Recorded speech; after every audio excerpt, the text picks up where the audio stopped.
میرا دوست کہہ رہا ہے لاہور کب چکر لگا رہے ہیں؟ بھائی صاحب لاہور کیسے آئیں؟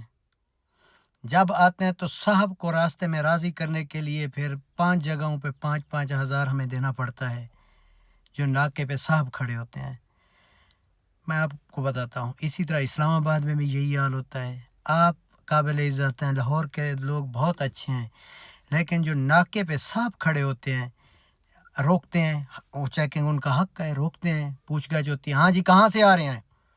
جب ہم بولتے ہیں ہم کوٹ ادو سناما یا ڈی جی خان سے آنا، جی چل نیچے اترو گاڑیوں سے،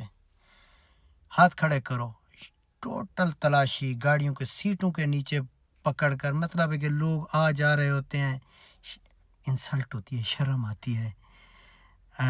پھر گاڑیوں کی چیکنگ ہماری ہو، پرزا سنبھالا، چیک کیا،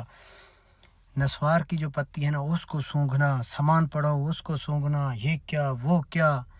پھر سائڈ پہ بٹھا دیتے ہیں، ہاں جی گاڑی آپ کی وہ ہم بلا رہے ہیں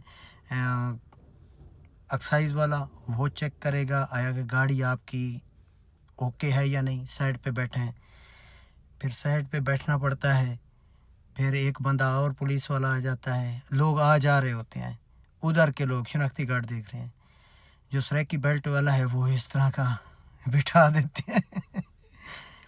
پھر ایک بندہ آ جاتا ہے، وہ کہتا ہے یار صاحب کو راضی کرو، جاؤ، یہ آپ کو ایسے ذلیل کرتے رہیں گے، تو پورا 2-4 گھنٹے آپ کو بٹھا دیں گے، پھر وقت بچانے کے لیے، اپنی عزت بچانے کے لیے، پھر صاحب کو 4-5 ہزار مٹھی میں دیا، پھر ہم گئے آگے، پھر آگے اور جگہ، اسی طرح صاحب کے پیسے مجھے بھیج دیں 20-25 ہزار راستے میں راضی کرنے کے لیے،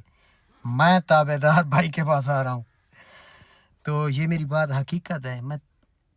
6 سال سے یہی ہمارے ساتھ ہوتا آ رہا ہے، موٹر وے سے اترو نا لاہور سے، آگے جو سامنے